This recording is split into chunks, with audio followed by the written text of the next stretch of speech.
کے سامنے حضرت امام نے اپنا اسوہ رکھا کہ یہی تو پیغام میں دینے آیا ہوں، یہی تو جو ہے وہ تحریر میں نے کربلا کی ریت پر اپنے خون سے رقم کرنی تھی کہ یہ سر کٹ سکتا ہے لیکن جھکے گا تو صرف اپنے مالک کی چوکٹ پہ جھکے گا، یزید کے سامنے یہ سر جھک نہیں سکتا ہے۔ تو حضرت امام حمام رضی اللہ تعالیٰ عنہ نے کربلا کے تپتے ہوئے ریگزار میں جب 72-73 لاشیں خیموں کے سامنے پڑے تھے اور اتنے زخم کلیجے پہ تھے، راوی کہتا ہے کہ جب آپ کی قمیض اتاری گئی تو 113 سوراخ اس میں تیروں کے تھے، 33 زخم نیزوں کے تھے، 34 گھاؤ تلواروں کے تھے، اتنے زخم جسم کے اندر اور جسم چور ہے زخموں سے۔ لیکن حضرت امام حسین نے جب پیشانی سجدے میں رکھی تو آخری لفظ یہ تھے، اللہم رضن بقضائک وصبرن علی بلائک تسلیما لامرک سبحان ربی العالی۔ مالک تیری تقدیر پہ راضی ہو گیا ہوں، مالک زخم سے پہ بھی میں مسکرا رہا ہوں، مالک تیری طرف سے جو دکھ آئے میں نے ان کو قبول کیا، جے سونا میرے دکھ وچ راضی تے میں سکھ نو چلے ڈاواں، مالک میں سب کچھ قبول کیا، حسین تیری رضا پہ راضی ہے، میرے مالک تو بھی بتا تو بھی حسین پہ راضی ہوا ہے کہ نہیں ہوا ہے۔ آواز آ رہی تھی اس پیاسے پر علی شیر خدا کو ناز ہے، اس نواسے پر محمد مصطفیٰ کو ناز ہے، اوروں نے بھی سجدہ کیا پر اس کا عجب انداز ہے، اس نے وہ سجدہ کیا جس پر خدا کو ناز ہے۔ اے حسین ابن علی تم پر سلام، نازش آل نبی تم پر سلام۔ آج لہجہ بھی دم توڑ رہا ہے اور سورج بھی درد غروب سے زرد ہو رہا ہے، وقت کے دامن میں گنجائش نہیں کہ میں اس مضمون کو چھیڑوں، آؤ ہم سلام کرتے ہیں۔ یہ سورج سامنے چمک رہا ہے، میں یہاں بیٹھا سوچ رہا تھا کہ ہم نے تو نہیں دیکھا، اے سورج دوپہر کا وہ منظر تم نے تو دیکھا تھا جب کربلا میں حسین کا سر کٹا تھا، جب گھر لٹا تھا، جب خیموں کو آگ لگی تھی، جب سکینہ رو رہی تھی اور جب گھوڑا خالی پلٹا تھا اور سکینہ پوچھتی تھی گھوڑے تو خالی آ گیا ہے، حسین کہاں چھوڑایا ہے۔ آج یہ سورج یہ چمک چمک کے وہ ہمیں کہانی سنا رہا ہے اور ہمیں پیغام دے رہا ہے کہ نبی کے نام پہ حسین نے تو سر کٹا دیا، آج تم کہتے ہو دین پہ چلنا بڑا مشکل ہے، تم شور ڈال رہے ہو، جن کے لیے مسجدوں میں قالین بچھے ہوئے ہیں، گرم پانی دستیاب ہے اور ان کے لیے مسجدوں میں آسائشیں موجود ہیں، اور پھر بھی وہ کہتے ہیں دین پہ چلنا بڑا مشکل ہے۔ ذرا دیکھو حسین ابن علی کو سجدے میں سر رکھ کے، پیشانی رب کے حضور رکھ کے حسین ابن علی کہہ رہے ہیں مالک میں سر کٹا کے بھی تیرے حضور حاضر ہوں اور تجھ پہ راضی ہوں، تو بھی بتا کہ تو بھی حسین پہ راضی ہے یا نہیں ہے۔ اے حسین ابن علی تم پر سلام، نازش آل نبی تم پر سلام، تم پہ لاکھوں رحمتیں لاکھوں سلام، اے شہیدان محبت کے امام، لالا گوں لالا بدن لالا چمن، اے چمن اندر چمن، زندگی ہی زندگی تیری حیات، اے حیات اندر حیات، افتخار ملت بیضا ہے تو، رب کعبہ کی قسم یکتا ہے تو، فخر کا دل میں دریچہ باز کرنا چاہیے، جن کا تو آقا ہے ان کو ناز کرنا چاہیے۔ آج ہم ناز کرتے ہیں حسین ابن علی پہ، ہم آ حسین والے نہیں ہیں، ہم واہ حسین والے ہیں۔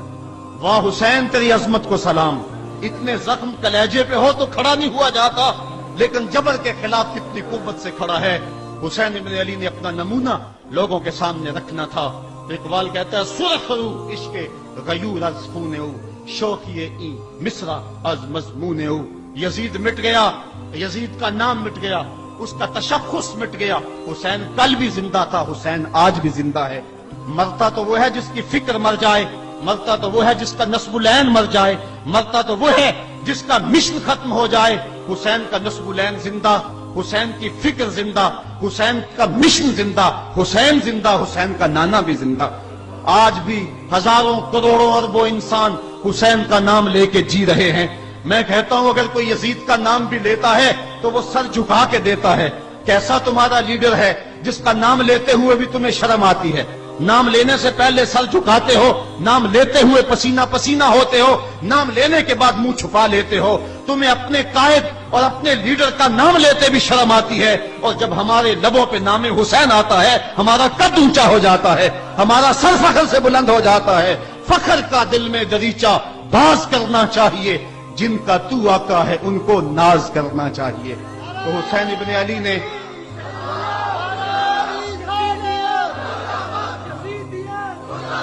کسی نے کہا تھا کہ یہ دو شہزادوں کی جنگ تھی، تو کسی نے بڑا خوبصورت جواب دیا. اس نے کہا کربلا جنگ تھی اگر دو شہزادوں کی، قلم میں زور ہے تو لکھو حسین ہار گئے، لہجے میں تنتنا ہے تو لکھو حسین ہار گئے، انداز میں زور ہے تو کہو حسین ہار گئے. زمانہ کل بھی کہتا تھا، زمانہ آج بھی کہتا ہے، حسین کل بھی جیتا تھا، حسین آج بھی جیتا ہے. جب حضرت امام حسین رضی اللہ تعالیٰ عنہ کا سر انور کاٹ لیا گیا اور خولی بن یزید نے نیزے کی نوک پہ اس کو رکھا، ویسے رخ سر کا زمین کی طرف سے تھا، کسی نے کیا خوب کہا باؤں کے سر نیزے پہ اور سوئے زمین ہے روح، یعنی سجدہ ثانی کی ہے آرزو. رکعت کے دو سجدے ہوتے ہیں، ایک سجدہ ہوا تھا کہ سر انور جدا کر لیا گیا، جب نیزے کی نوک پہ تھا سر تو رخ زمین کی طرف سے تھا. شاعر کہتا ذرا غور سے دیکھو سر حسین کیا کہہ رہا ہے. سر حسین کی پیشانی زمین کی طرف ہے، پیشانی میں دوسرے سجدے کی آرزو مچل رہی ہے. تو جب امام حسین کا سر خولی نے نیزے کی نوک پہ چڑھایا، اس نے تو یہ کہنا چاہا تھا کہ ہم فتح یاب ہوئے اور دیکھو ہم نے سر کاٹ لیا. کسی نے کہا ذرا غور سے دیکھو یہ تو سر کٹ کے بھی سر بلند ہے، یہ سر کٹ گیا پھر بھی سر بلندی نہیں گئی ہے، اس کا بانکپن پھر بھی نہیں گیا ہے. حسین کا سر کل بھی اونچا تھا، حسین کا سر آج بھی اونچا ہے. اس کا نام زندہ، اس کا پیغام زندہ، اس کی فکر زندہ. حضرت امام زین العابدین یہ کربلا کے وہ شخص ہیں جنہوں نے سارا منظر اپنی آنکھوں سے دیکھا تھا. اتنے دکھ کسی کو نہیں پہنچے جتنے زینب اور زین العابدین کو پہنچے ہیں. سب منظر کھلی آنکھوں سے دیکھا. 14 سال کی عمر ہے، بیمار ہیں. تاریخ بتاتی ہے اس کے بعد ساری زندگی حضرت زین العابدین نے ٹھنڈا پانی نہیں پیا. جب پانی پینے لگتے تڑپنے لگتے، کہتے مجھے سکینہ کی پیاس یاد آتی ہے، مجھے علی اصغر کا تڑپنا یاد آتا ہے. ساری زندگی پھر ٹھنڈا پانی نہیں پیا. حضرت امام زین العابدین نے یہ سارا منظر کھلی آنکھوں کے ساتھ دیکھا تھا. اور پھر آپ نے دمشق کے بازاروں میں بھی اور کوفے کی گلیوں کے اندر بھی سروں کا یہ قافلہ اپنی قیادت کے اندر جو ہے وہ گزارا تھا. جب یزید کے دربار کے اندر حضرت امام زین العابدین پہنچے تو یزید نے پہلے تو جو ہے وہ دکھ کا اظہار کیا. بعض لوگ یہاں سے یزید کی بریت کا اعلان کرتے ہیں. یہاں کسی نے بڑی خوبصورت بات کہی کہ قاتل کی پشیمانی مقتول کی اہمیت کو تو بڑھا سکتی ہے لیکن اس کے دامن سے قتل کے داغ کو نہیں دھو سکتی. تو اس نے یہ سب کچھ کیا، یہ بس اس کے ٹسلے تھے جو وہ بہانے لگا. لیکن بعد میں اس نے حضرت امام حسین رضی اللہ تعالی عنہ کے دانتوں کے اوپر جو ہے وہ چھڑی مارنا شروع کر دی. تو حضرت ابو برزہ اسلمی صحابی رسول وہاں موجود تھے، وہ کھڑے ہو گئے، اٹھ گئے، بدن کانپتا ہے ان کا. کہنے لگے ظالم ارفع قدیبہ کا، یہاں اپنی چھڑی ہٹا لے. میں نے اپنی ان آنکھوں سے دیکھا ہے کہ کان رسول اللہ صلی اللہ علیہ وسلم یلسمہ، حضور نے ان ہونٹوں کو خود چوما ہے.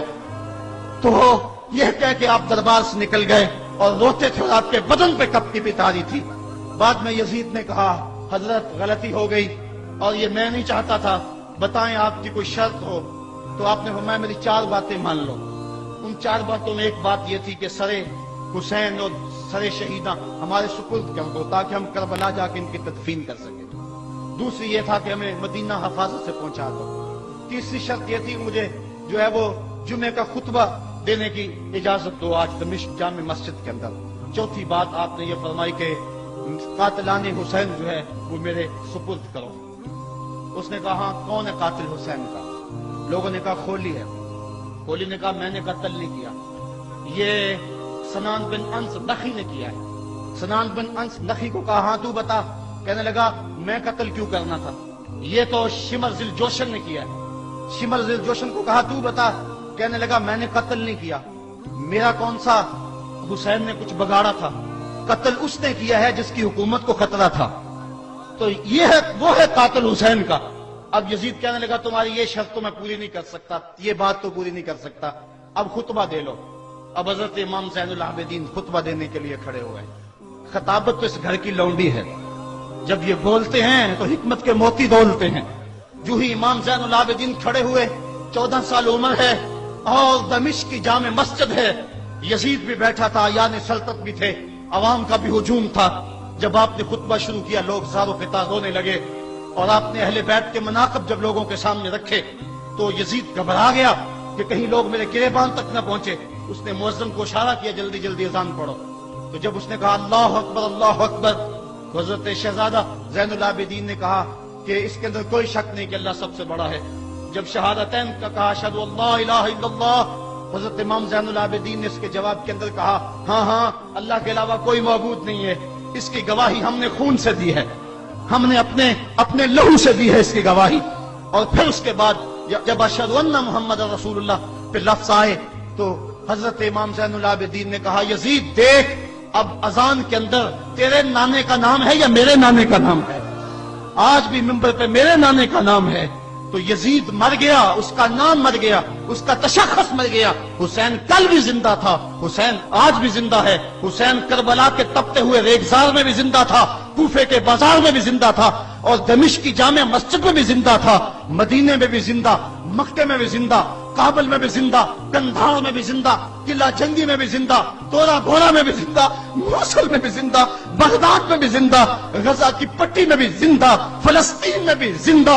آج حسین کی زندگی اور حسین کا باقپن دنیا کو بتا رہا ہے، بش کو بتا رہا ہے تیرے منہ پہ تماچا حسین مارے گا. زمانہ بتائے گا کہ حسین کل بھی زندہ تھا، حسین آج بھی زندہ ہے. حسین کی فکر لے کے اٹھو اور پوری دنیا پہ چھا جاؤ اور زمانے کو بتاؤ کہ ہم حسین ابن علی کے سپاہی ہیں. صرف محرم کے دن آنسو بہا لینے سے کچھ نہیں ہوگا. کیا صرف محرم حسین کا مہینہ ہے؟ نہیں، پورا سال حسین کا ہے، پوری زندگی حسین کی ہے، پورے زمانے حسین کے ہیں. یہ صرف عاشور کا دن یا عاشور کی شب ہی حسین کی نہیں، سارے زمانے حسین کے ہیں. کل بھی حسین کا تھا، آج بھی حسین کا ہے، کل بھی حسین کا ہوگا.